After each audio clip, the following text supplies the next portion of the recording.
The poem I'm going to be presenting to you today is a going from the book If I Ran a Zoo, written by Dr. Seuss. Wow. Wow.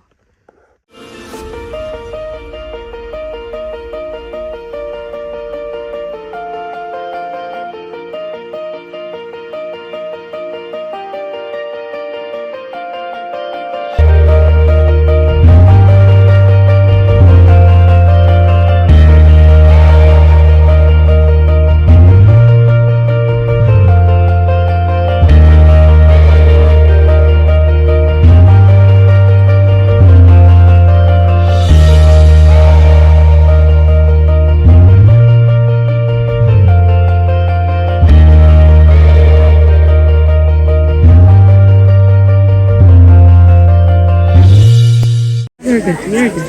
I'm going to come in and see you when you guys do your meetings, okay? That's the one we're typing. Sometimes they have like three numbers on there. We'll figure it out. You can. We'll put you in order. Okay. Oh, Charlie, are you in this one too? Okay, just Glad you're here. We're going to sit in the order that we're speaking. So if you're a student, can you stand up and come stand up here? And I'll tell you where to sit, and I won't make any kids, big kids, sit in a small chair. If you're a small child, you can sit in one of these green chairs, and then I'll just let you know what order you're going to speak, okay? Herbert, why don't you come sit in this green chair? And then, Herbert.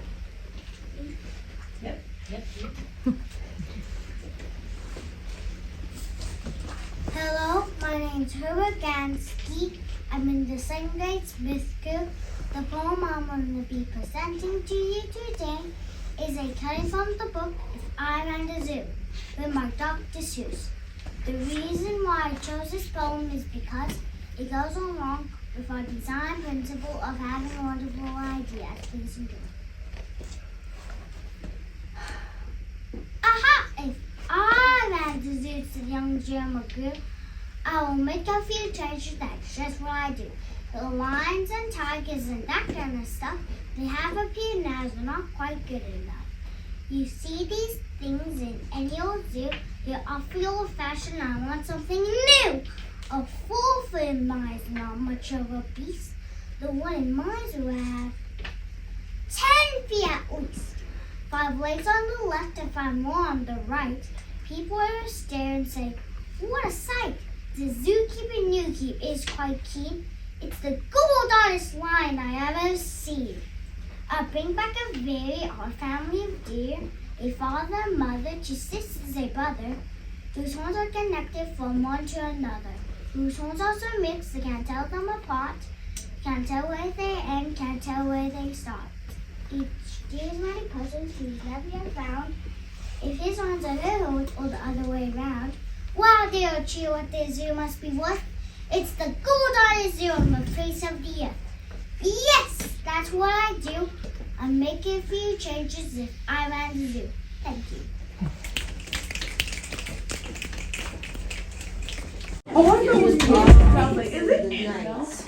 I just think it was obvious because Is it you? it was obvious because your hand was cars.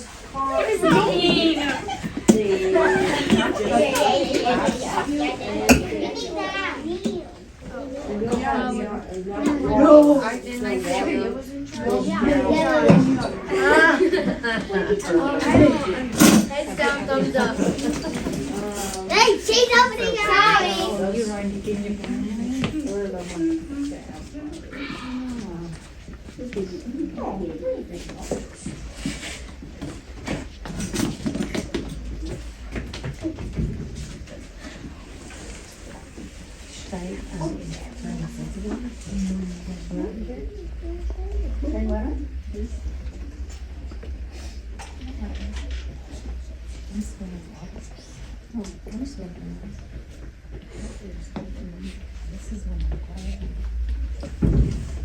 Heads up, 7 up.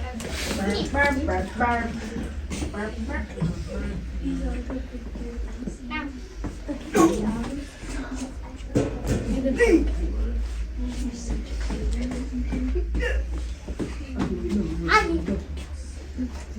Okay, so who's going first? Here you go, first. Me? Yeah, different. Okay, so a dog, like a really Wrong. small hand. They could have used a pinky. Wrong. It's a little. Did they use a finger? It should be just another thing. They could have. A big person could have used their pinky. Why would they go like Wrong. No.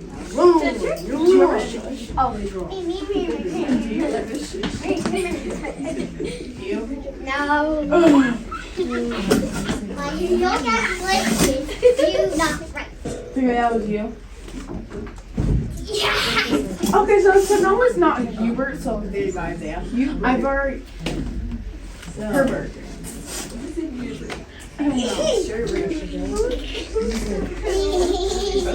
Analyze the data.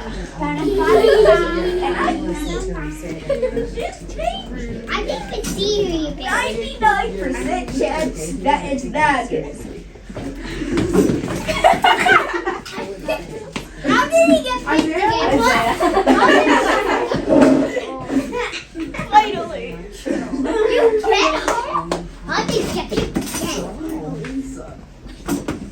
Bro, crazy.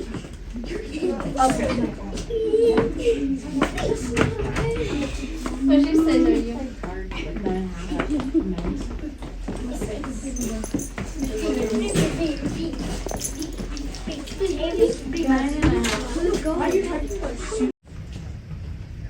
Herbert?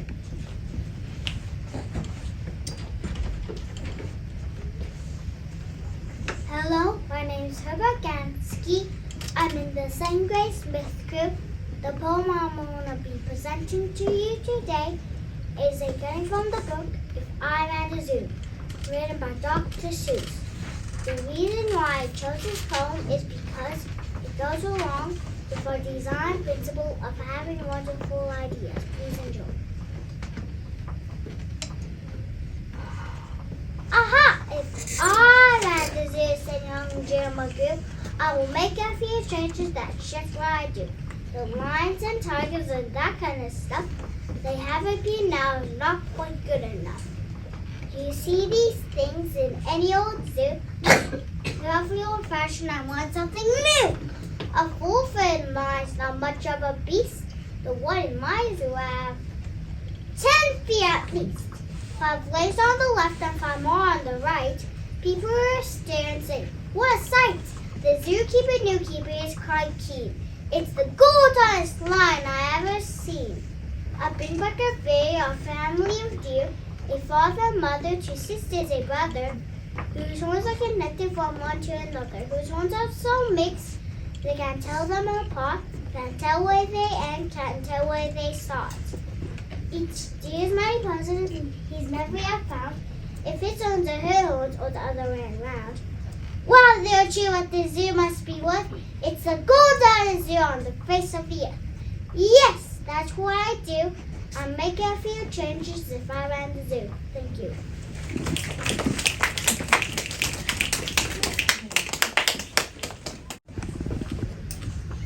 Gracie.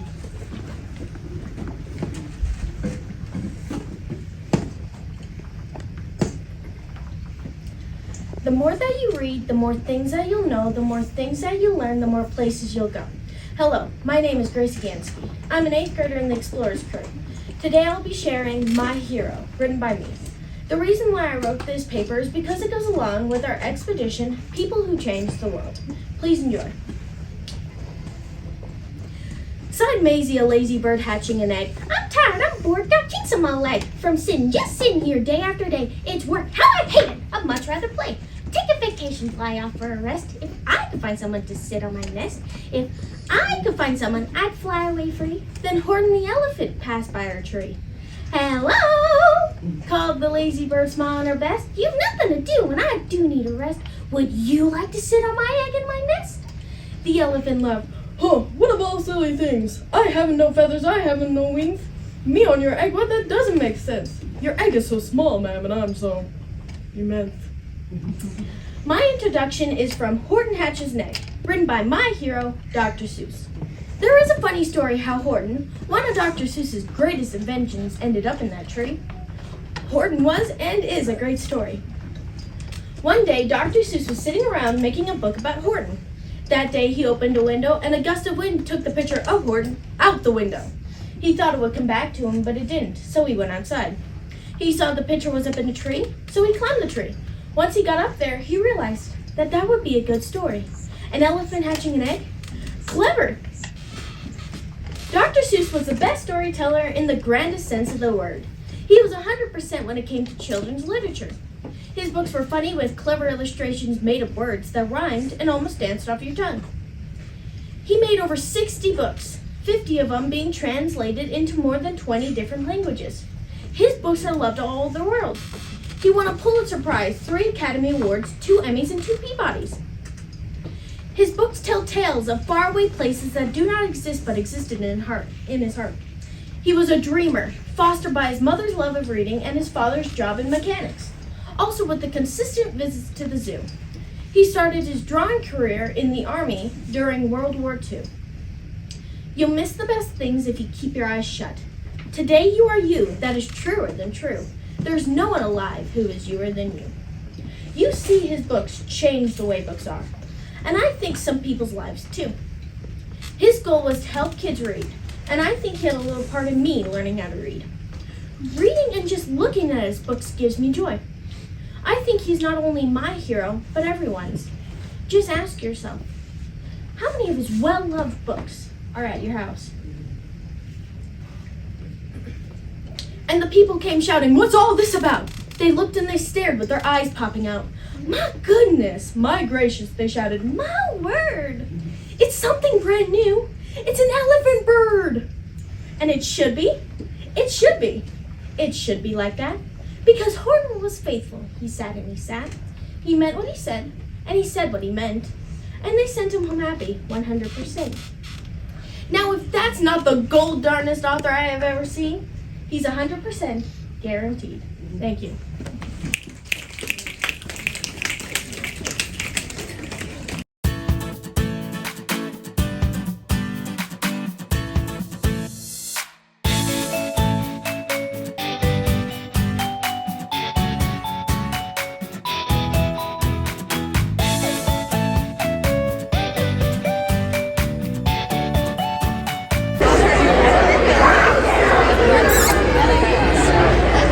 He's come such a long way though from kindergarten where he was kind of like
Thank you to all of your parents who made your kids stick with it, and the kids did such an amazing job. Thank you to the students who worked so hard and were still willing to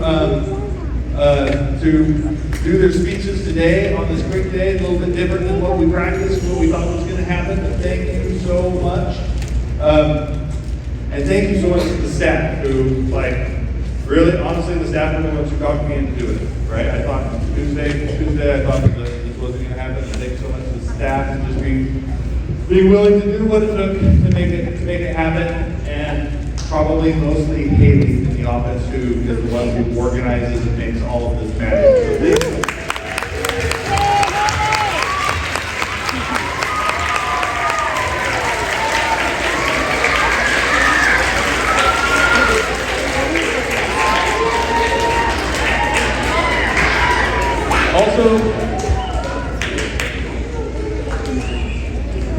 Also our PTO, which is the best PTO of any school I know of. I know principals are supposed to say that sort of thing. However, it's totally true at our school.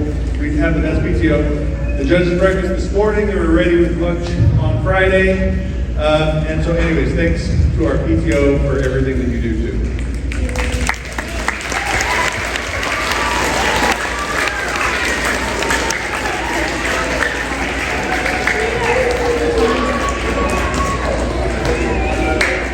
Okay, so I'm going to start announcing the winners. We're gonna have to be kind of fast. And so, if I announce your name, you're gonna come up here and we're gonna kind of line up, and you're gonna stay up here all the way until I get through. We're gonna be doing kindergarten through 4th grade first. And you're gonna wait until I get all the way through the 1st through 4th grade overall winners. Okay? All right. So in kindergarten, honorable mention goes to Quinton Pope. Woo!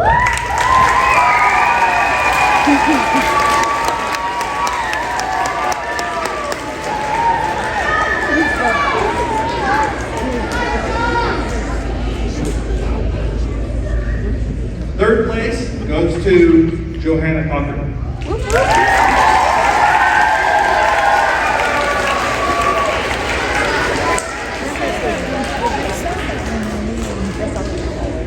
Second place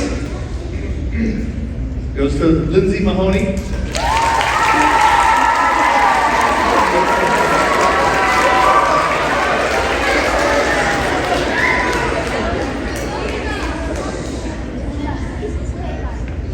And first place goes to Kelly. Oh, yeah!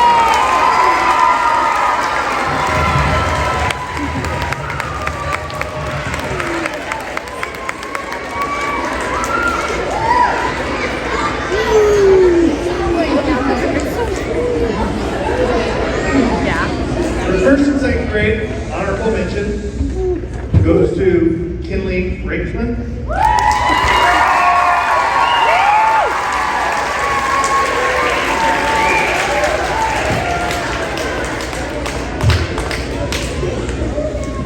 And third place goes to Ada Wilson.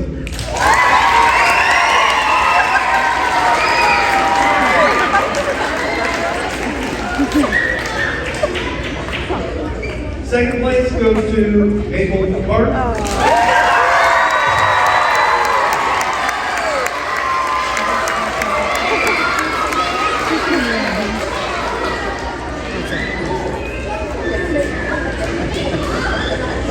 And first place goes to Herbert Gansky.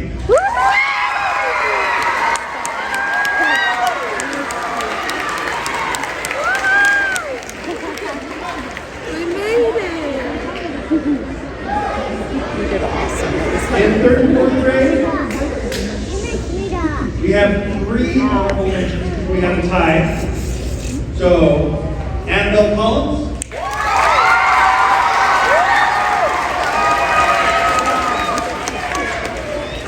DJ Snow.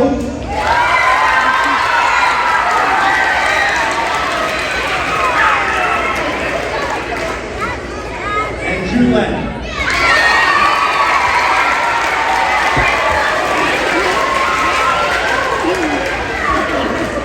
That's the third. We have 2 third places.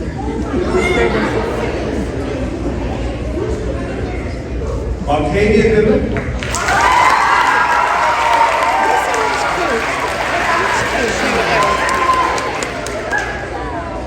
And Gay Tech.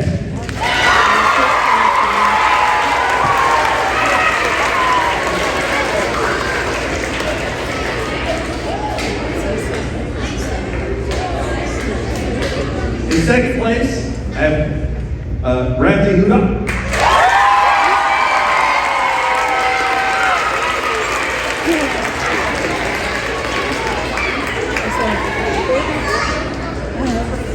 And in first place, Ia Kung.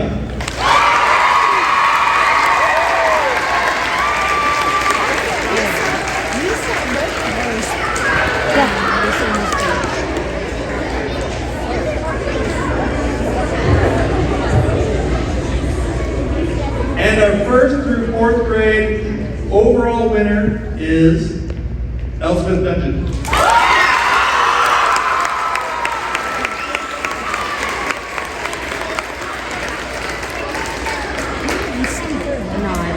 Okay, one more congratulations for all of our kindergarten through 4th grade winners.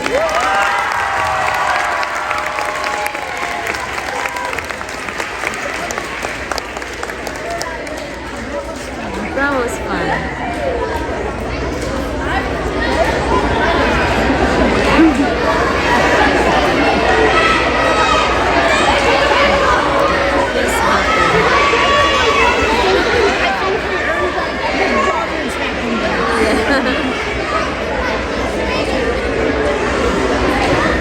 Now for 5th and 6th grade.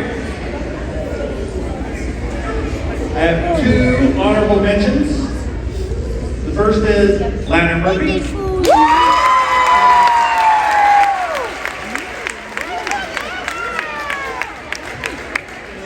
Wow, your color is good. Second is Aspen McCarthy.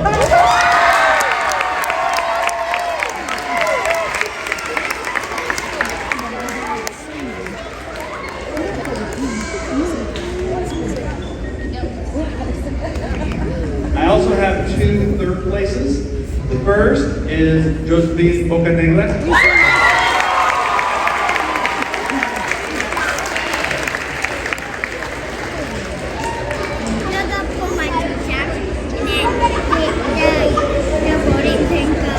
And Adeline Burkbell.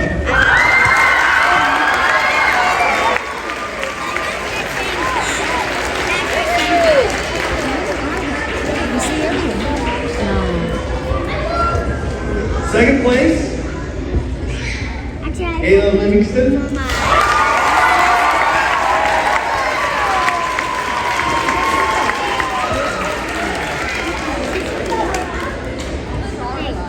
And first place is Layla Holcomb.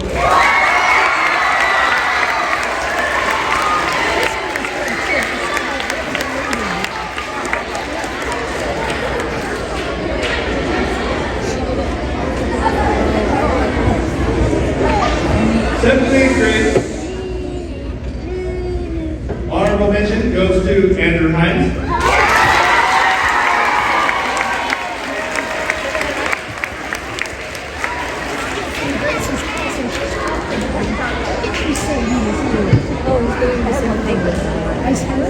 Third place goes to Bentley Rochester.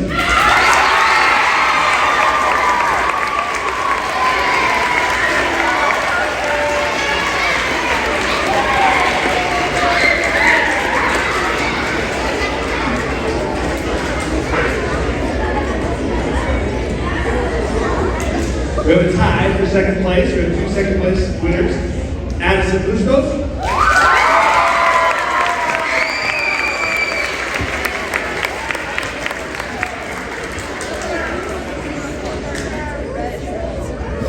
Keaton Bennett.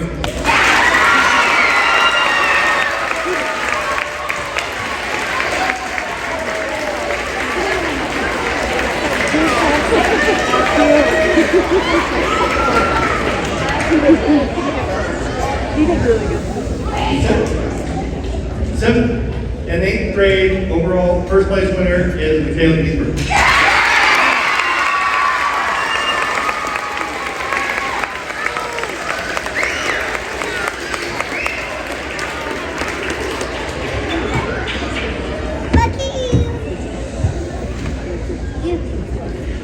And then the 5th through 8th grade overall winner is Gracie Ganser.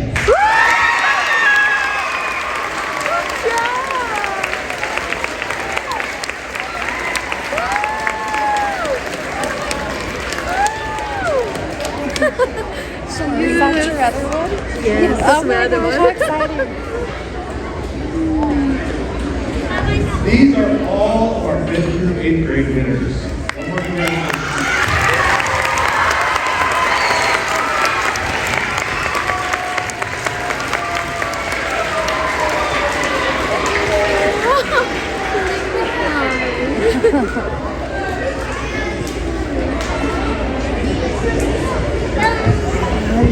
So one more time, thank you to everybody who made this possible.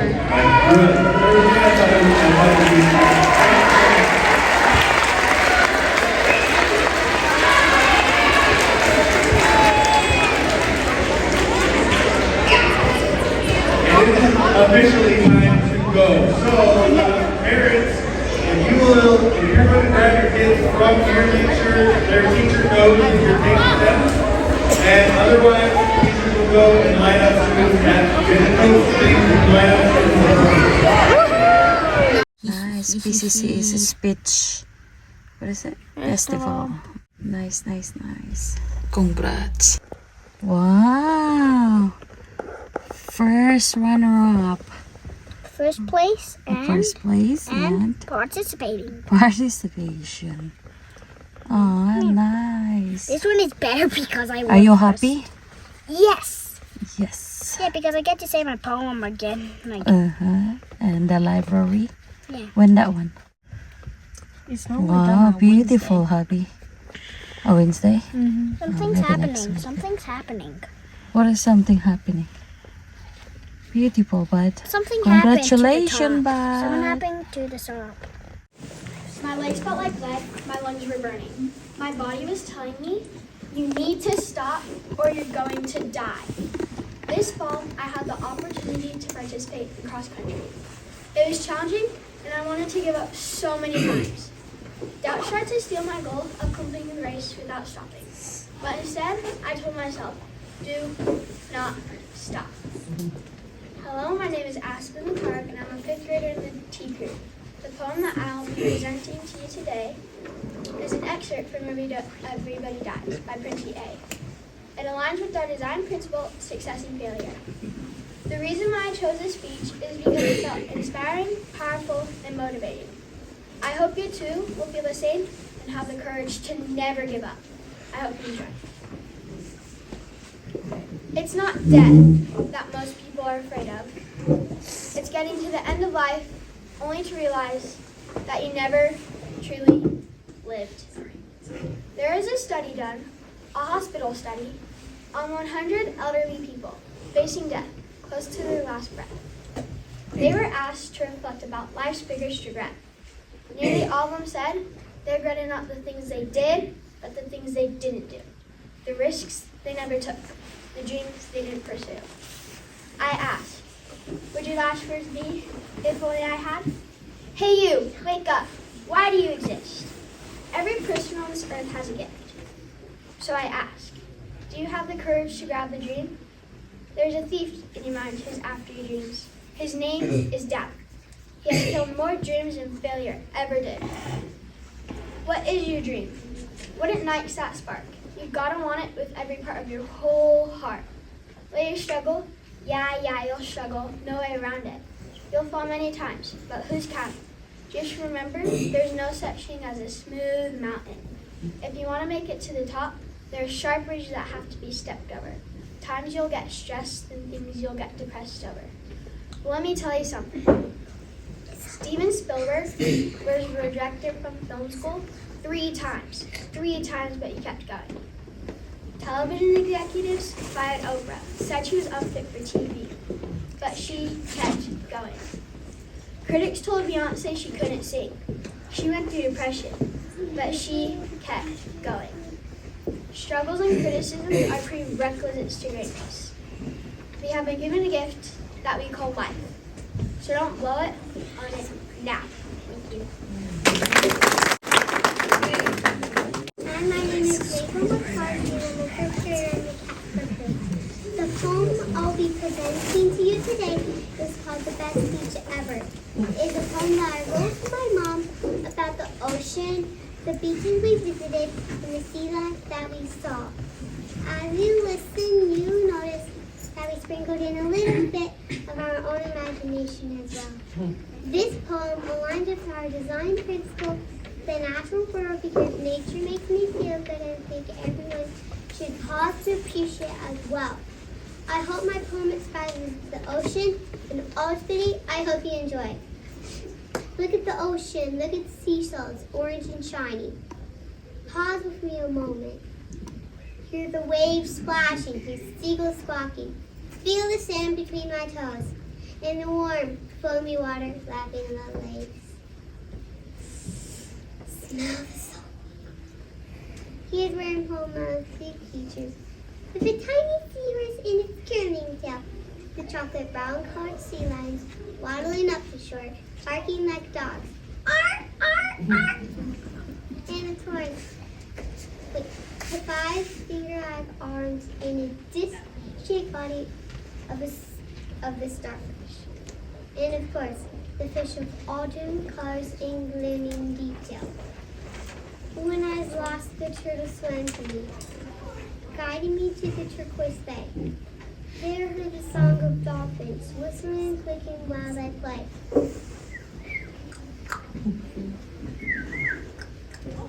Come swim with me through the water. Listen, do you hear? The ocean's asking me to stay. Elspeth. Hi, my name is Elspeth Dudgeon. I'm a 4th grader in the Lusk Group, and the poem I'll be sharing with you today is written by my dad, titled An Ode to Simple Machines, which was also our expedition this year. Please enjoy. Our expedition this year is about simple machines, and while the idea may sound simple, they're not as simple as they seem. All simple machines change the direction of or increase a force, and these devices can make a person as strong as a horse. Renaissance inventors thought the idea was theirs, but they've been around for thousands of years. The simplest machine is probably the lever, and in terms of its parts, it's been around for forever. The joints and bones of your arms and legs act like fulcrums and beams, and the earliest humans really understood these things. From the prehistoric atlatl that made your arm twice as long to the pry bar, moving big objects that make you feel strong. Right behind the lever is the humble wedge. It has a point and a base and 2 spreading edges. The wedge can split logs into kindling for fire, but can also be used to raise objects up higher. Wedges make doorstops to keep doors in place, and the chopsticks of SpaceX that grab rockets from space. The inclined plane was well known to the ancients. It was used to build pyramids in ascending arrangements. Although technically known as the inclined plane, it's really just a ramp by another name. Moving giant stone up a ramp might take a whole month, but it beats lifting it straight up all at once. The wheel and axle require more thought in the brain because it transfers force into the rotational plane. This simple machine has a large wheel that you spin, turning an axle that's by comparison quite thin. Even though the wheel is a kind of a lever, the full circle rotation is what makes it so clever. The pulley probably came late to the scene, and even though simple, it's a different kind of machine. Pulleys were used to lift heavy weights, and adding more pulleys can reduce the load by 2, 4, or 8. Pulleys are significantly more complicated in scope, as they need lots of parts like sheaves, hasps, and rope.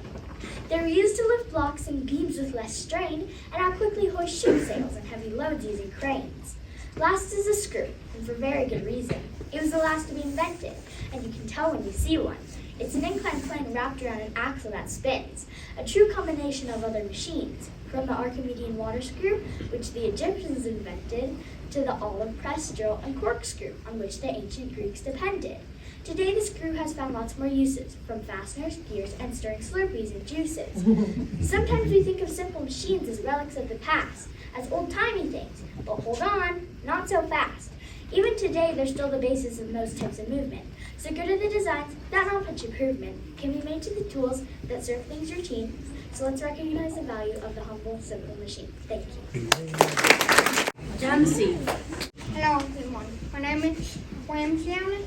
I'm 2 doc. I'm in 4th grade and I'm going to include the speech I'm going to be shown today. It's The Life of a Kid, written by me and my mom. The design principle is design principle self-discovery because it allows me to explore my individuality while engaging you as an audience.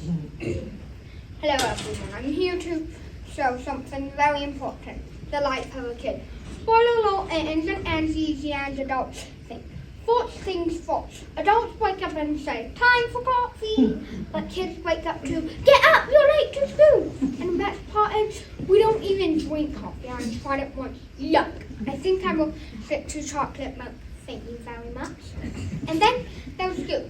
My teacher says school is fun. I'm like, really? For them, why is the research a subject? We all get white A's and dodgeball, right? Except for maybe those kids who got to. Lunch is another adventure. Do adults know what eating involves? They call it mystery. It's not a mystery. It's actually just theirs. I think it looked at me once and I think it was trying to escape. And then there was homework. My dad says, when I was your age, we didn't even have calculators. Well, Dad, when you were my age, dinosaurs were your classmates. But you know what makes life as a kid amazing? Oh, 1 minute you're painting a tree, next minute it's a rocket ship blasting up into the sky. And if it doesn't turn out quite abstract, adults love that one. They will hang anything, and I mean anything, on a fridge if you call it abstract. And then there's magic. With just a deck of cards and a little bit of imagination, you can turn one day into a song.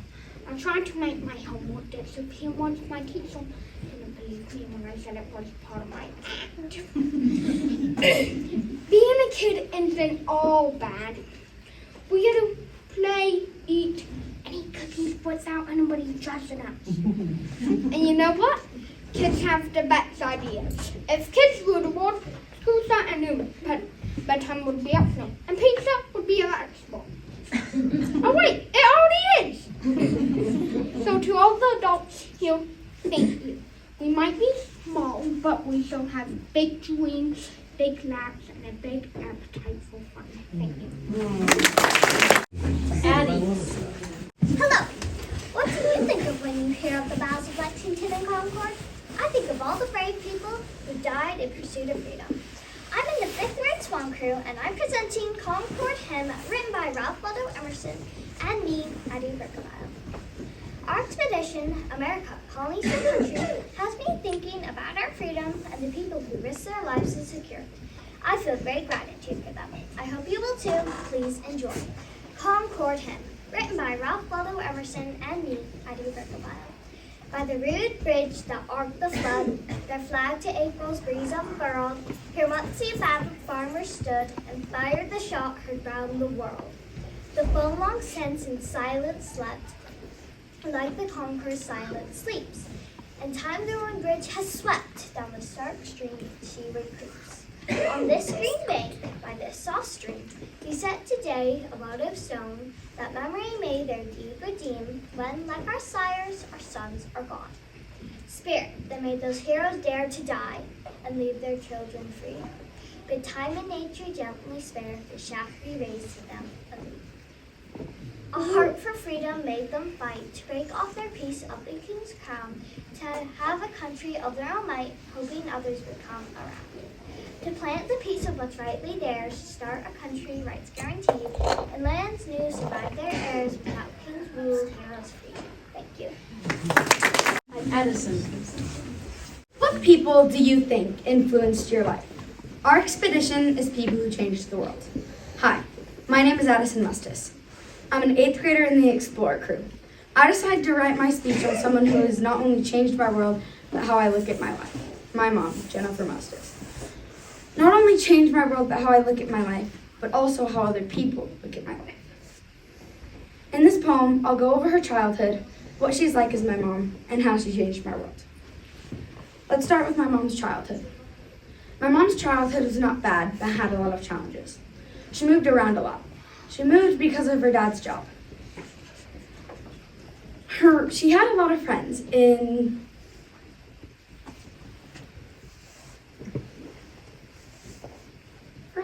She had a lot of friends, but moving around made it hard to make new ones.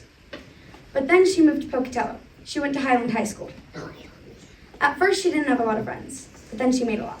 And what's crazy to me is she's still friends with some of them to this day. Her upbringing influenced her by teaching her that moving can be hard, but there's always new friends to make. Now you have seen how she grew up. Let me talk about what she's like as my mom. My mom's kind and understanding. Whenever I have a hard time explaining something, she helps me explain it better than I ever could. She also listens to what I have to say, and whenever I'm upset, she helps me. She also makes my life as fun as it can be. In September, her and my stepdad brought me and my sister to Seattle. That was super fun. We got to go on a boat ride and downtown. I got to see all the cool landmarks of Seattle. Also in 2019, my mom and my stepdad brought us to Orlando, Florida. We went to Universal Studios and Disney World. That was fun. She is also a very good cook. She makes my favorite meals and teaches me how to make them. She's also very clean and organized. She makes sure our rooms are always clean and that our laundry's always done. And she always keeps our house very clean. Now you have seen what she's like as my mom. Let me tell you how she changed my world. My mom changed my world in many different ways. She taught me how to be a better person, not only for myself, but for other people as well. She also taught me that there are going to be people I don't like my entire life, and I have to ignore that. She also taught me that when I'm mad, I don't always have to react at the person I'm mad at. And lastly, she will always be someone I look up to when I'm older. When I'm a mom, I want to be just like her. And I just want to say thank you. Thank you, Mom, for making me into the young woman I am to this day, and that I love you. Now, let's finish this up. My mom changed my world in many different ways. Her childhood was not bad, but had a lot of challenges. She's kind and loving, and my mom changed my world. Now you have heard who influenced my life. I want you to think about who influenced your life. Thank you. Mia. Hello, my name's Mia, and I'm a third grader in the Britain Crew. The poem I'll be sharing with you today is titled Growing Stronger. It was written by me, Mia Jolie from CUM. This poem goes along with the design principle, success and failure, because I share my experiences with you. So, we all struggle, and I hope by sharing my experiences, a few of them, your struggles will be easier and easier. So, to get started, can I tell you a secret? I'm an amazing person. I know how to succeed, and I know how to fail. Would you like to hear some of my experiences? You? We'll start with success. My favorite part. Please enjoy. I'm strong, bold, brave, confident, fierce, stylish, caring, smart, considerate, talkative, athletic, adventurous, and a great negotiator. Wouldn't you like to agree? I struggle with breaking bones, seeing friends sad, not getting a horse in my room. Why would that one go out the window? Puking, time away from my mom and dad, and math. Growing older and math. Please don't get me started on that. And I didn't write this on there, but when Speech Festival gets canceled, you don't want to know. I try, I do, I will. Thank you. Josie. Hi, I'm a dreamer. Are you? I like to dream about all kinds of things, especially space and robots. I'm Josie. I'm a 5th grader in the England Crew. The poem I will be sharing with you today is called Always Dreaming, written by ChatGPT, edited by me, and taken from the work of many poets, so I dedicate this to those unknown poets. This poem goes along with our expedition called The Sky Is Not the Limit because it talks about dreaming while exploring space. This poem helped me seek excellence by working hard so that one day I can explore space. Please enjoy. I'm a 10-year-old girl, so young, so free, but my dream stretches far as the galaxy.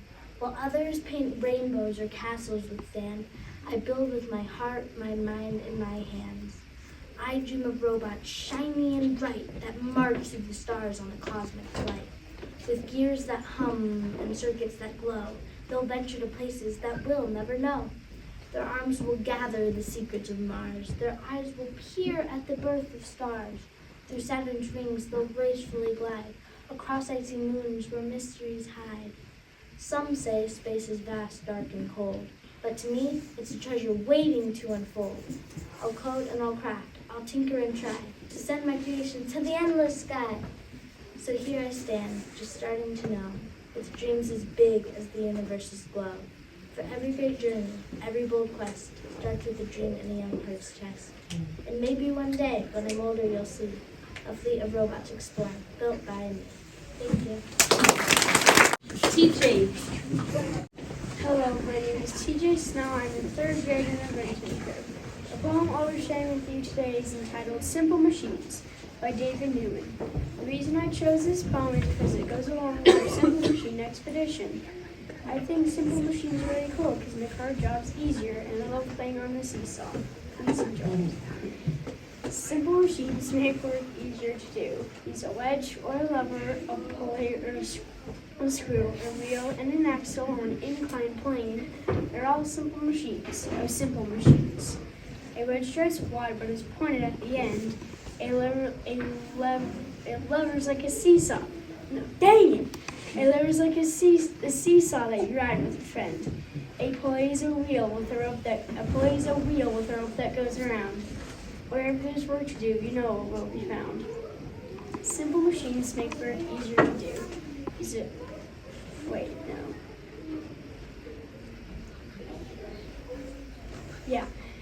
Simple machines make work easier to do. Use a wedge or a lever, a pulley or a screw, a wheel and an axle or an inclined plane are all simple machines. Simple machines. An inclined plane helps you move things up and down. A wheel and axle helps you move or turn around. A screw is like a screw or lid of a jar. Without simple machines, we couldn't get too far. Simple machines make work easier to do. Use a wedge or a lever, a pulley or a screw, a wheel and an axle or an inclined plane. They're all simple machines. Simple machines. Simple machines make work easier to do. Use a wedge or a lever, a pulley or a screw, a wheel and an axle or an inclined plane. They're all simple machines. Simple machines. Thank you. Ayla. Do you know about the Boston Tea Party? If you don't, you might want to listen to this. Hi, my name is Ayla Livingston, and I am a 6th grader in the Tea Crew. The poem I will be sharing with you today is called Tea Time by Robert L. Hinshaw. I chose this because it goes along with our expedition from colonies to countries, and I was really intrigued when we learned about it. Please enjoy. Steeped in resentment of unreasonably high taxes, revolution was brewing. History records that the Boston Tea Party was to be the Brits' undoing. An anguish groan was heard as barrels of tea were hurled into the sea. Their grog of rum they might forego, but never their tot of tea. Every pupil has read Longfellow's Midnight Ride of Paul Revere, and his lantern signals to be hung in the belfry on that midnight clear. 1, if the Brits approach by land. 2, if they approach by sea. We'll catch 'em by surprise, 'cause they'll be sipping oolong tea. A decisive battle was fought to a standstill at Bunker Hill.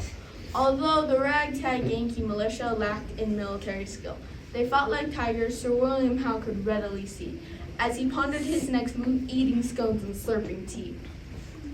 On a dreary Christmas Eve, Washington crossed the Delaware.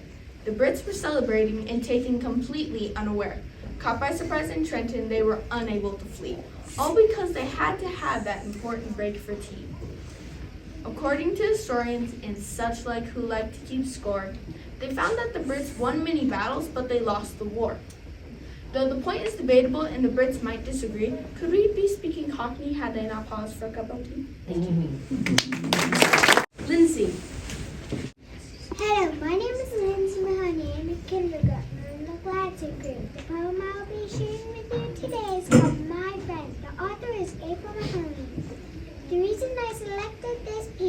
because it goes along with our expedition on birds. My Friend by April Naomi. My friend, I learned about you in school. I saw you there in the morning and it was cool. Up in a tree I heard you say chickadee-dee-dee. I cannot stay long to listen to your song, so I had to get on my way.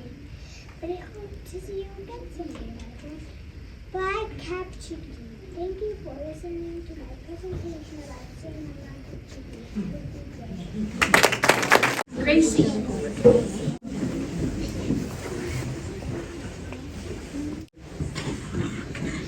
The more that you read, the more things that you'll know, the more things that you learn, the more places you'll go.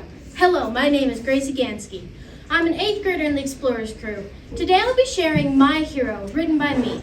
The reason why I wrote this paper is because it goes along with our expedition, People Who Changed the World. Please enjoy. Sighed Maisie, a lazy bird hatching an egg. I'm tired, I'm bored, got ticks on my leg. From just sitting here day after day. It's work, how I hate it. I'd much rather play.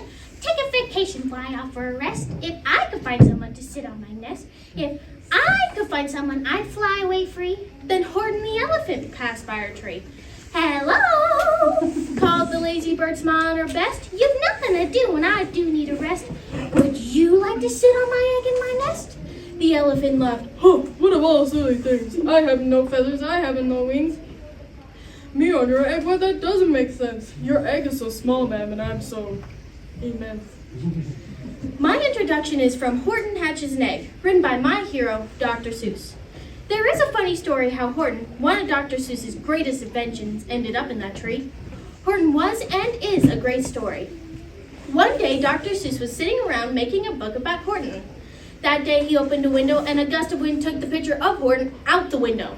He thought it would come back to him, but it didn't, so he went outside. He saw the picture was up in a tree, so he climbed the tree. Once he got up there, he realized that that would be a good story. An elephant hatching an egg? Clever! Dr. Seuss was the best storyteller in the grandest sense of the word. He was 100% when it came to children's literature. His books were funny with clever illustrations made of words that rhymed and almost danced off your tongue. He made over 60 books, 50 of them being translated into more than 20 different languages. His books are loved all over the world. He won a Pulitzer Prize, 3 Academy Awards, 2 Emmys, and 2 Peabodys. His books tell tales of faraway places that do not exist but existed in his heart. He was a dreamer, fostered by his mother's love of reading and his father's job in mechanics, also with the consistent visits to the zoo. He started his drawing career in the Army during World War II. You'll miss the best things if you keep your eyes shut. Today you are you, that is truer than true. There's no one alive who is youer than you. You see his books change the way books are. And I think some people's lives too. His goal was to help kids read, and I think he had a little part of me learning how to read. Reading and just looking at his books gives me joy. I think he's not only my hero, but everyone's. Just ask yourself, how many of his well-loved books are at your house? And the people came shouting, what's all this about? They looked and they stared with their eyes popping out. My goodness, my gracious, they shouted, my word, it's something brand new. It's an elephant bird. And it should be, it should be. It should be like that because Horton was faithful. He sat and he sat. He meant what he said and he said what he meant. And they sent him home happy 100%. Thank you.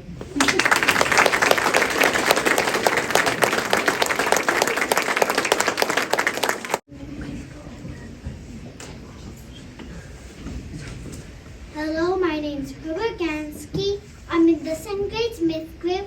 The poem I want to be presenting to you today is a cutting from the book If I Ran the Zoo, written by Dr. Seuss. The reason why I chose this poem is because it goes along with our design principle of having wonderful ideas. Please enjoy. Aha! If I ran the zoo, said young Jim McGrew, I'll make a few changes, that's just what I do. The lions and tigers, that kind of stuff, they have appeared now is not quite good enough. You see these things in any old zoo, they're awfully old-fashioned. I want something new. A full 4-foot in mine's not much of a beast. The wooden mines will have 10 feet at least. 5 legs on the left and 5 more on the right. People will stare and say, what a sight! The zookeeper Newkeeper is quite keen. It's the goldenest line I have ever seen. I'll bring back a video, a family of deer, a father, mother, to 6 is a brother, whose horns are connected from one to another, whose horns are so mixed they can't tell them apart, can't tell where they end, can't tell where they start. Each day's many puzzles he's never yet found, if his horns are her horns or the other way around. While the chew out the zoo must be worth it, the golden zoo on the face of the earth. Yes, that's what I do. I make a few changes if I land the zoo. Thank you.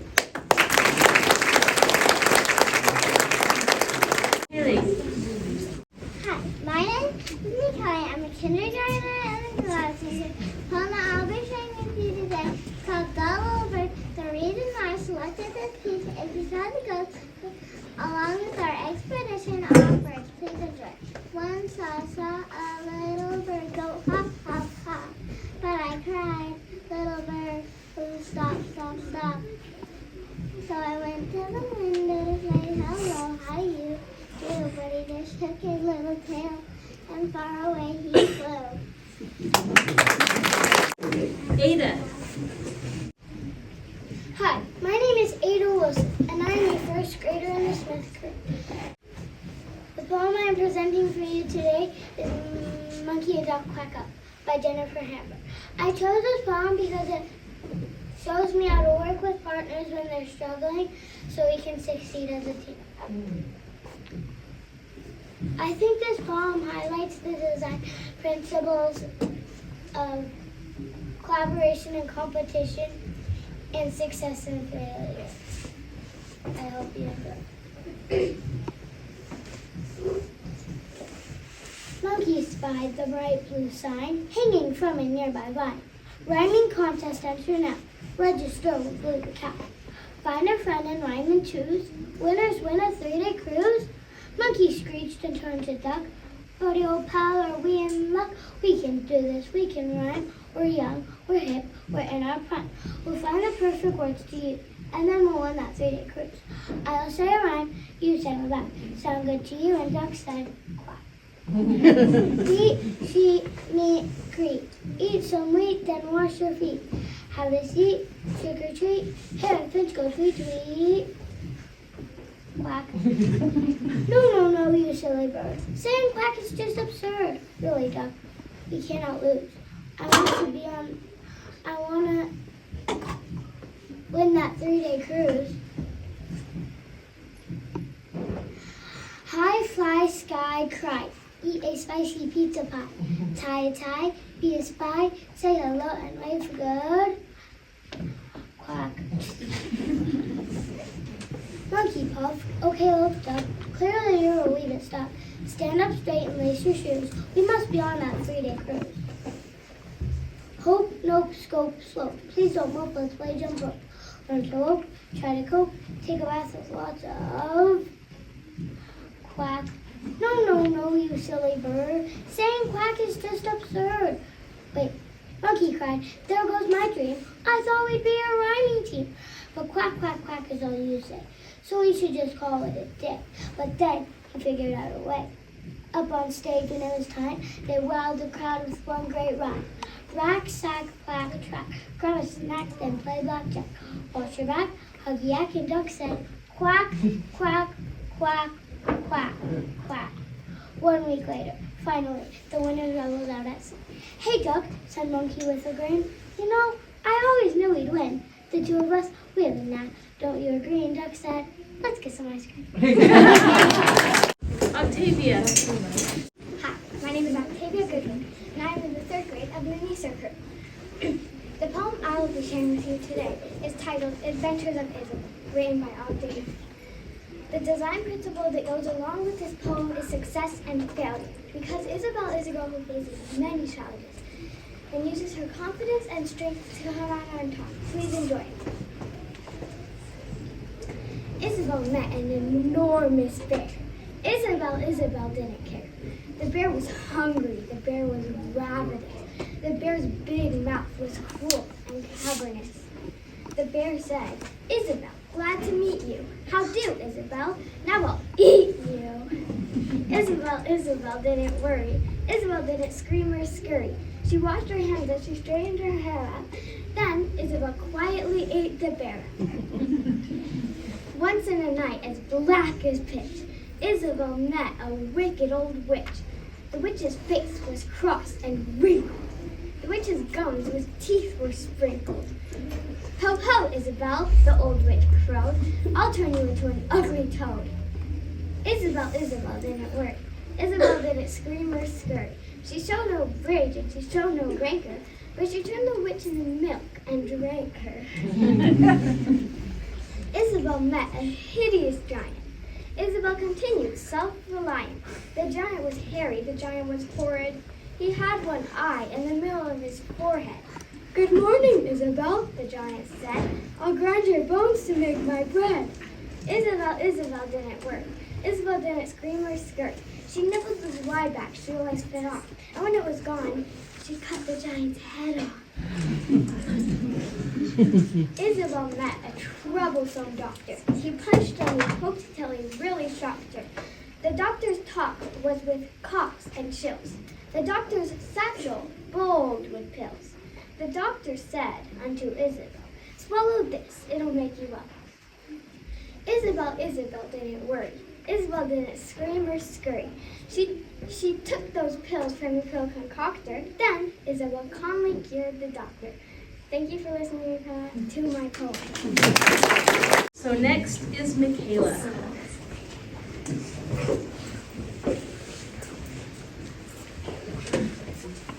Hi there. Besides my mom, there was always one person in my life I always knew I could talk to, I could count on, ever since the moment I opened my eyes. Our expedition this year, which you might have heard already, is on people who changed the world. My name is Michaela Giesbrecht, and I'm an 8th grade Voyager. My father, Dean Giesbrecht, is someone a lot of people look up to, and he changed my life too. So I'm going to cover 3 topics today. I'm going to cover his childhood, his career and jobs leading up to it, and my personal favorite, his fatherhood. So now that you know the gist of it, let's jump in. Let's start off with his childhood. Now before I say anything, I do want to say that all this is in the past. It's a long time ago, it's all forgiven. My father and his father are on great terms now, they're very close. But sadly, when my father was little, him and his siblings were abused by their father because he grew up in a generation that child abuse was more looked upon as okay. That doesn't mean it was, but that's what it was seen as. And that also means that some of the siblings had it harder than others. But eventually, their mother divorced him, and my father and his youngest brother went to live with her, and eventually her new husband, who they quickly began to love and call family. And, you know, I know, because of my father's childhood, that gave him the desire to raise his kids differently. Even to the point where sometimes I would hear him ask himself, how would my father do this? And then do it the complete opposite way. And it also drove him to provide differently. Just like how he was a cable guy, he managed a telephone store, he was in the National Guard, is now a veteran. He was a truck driver, he is now a volunteer firefighter, and one of the bigger ones is that he owns a donut shop called Amazing Blaze. Because about 8 years ago, my mother worked at a coffee shop called Double Shot as a barista. And one day the owner came up to my mother and my father asking, hey, would you like the business? So they took some weeks to think about it and talk about it. And then they went up to him and said, you know what? Let's do it. We'll take it. Let's give it a shot. So not only has he managed to keep that business up and running, but he's managed to keep it growing too, which in this world, that's pretty impressive. So even though my dad was a busy man, he was still the best father ever. And he gave me and my brothers an amazing childhood. He taught me amazing things. And one of the ways is that whenever me and my brothers got in trouble, which we did, he wouldn't just get mad at us and go off the rails, but he would sit us down and talk to us. So not only did we understand the situation, but we could fix it too. And that's how he likes to help others too, by conversation. One day he came up to me and he told me, I don't go into a conversation wanting to talk myself, but I want to hear that other person talk. I want to hear what they have to say. which is why he also goes in not expecting them to understand every little piece of advice he has to say when he says it. So instead, he turns around and tries to understand them and where they're coming from and what that problem is. And that is just such an important thing to me. And that's just a little peek in how my father changed my life and so many others. He is still someone a lot of people look up to. And that's why he appears so amazing to everybody. It's because he is. We've covered his childhood, his career, and his jobs, and his fatherhood. And you know what? Sharing that story with you really does hit close to home for me. And I hope that if you haven't already, you can meet a person like that touches your heart and changes your life, like he did for me.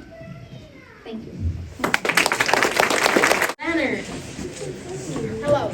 I'm in 6th grade and I love my favorite blankie.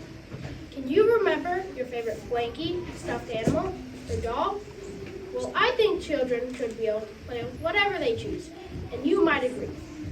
Well, Mary Rogers and Sheldon Harnick agree with me because they wrote the song William's Doll.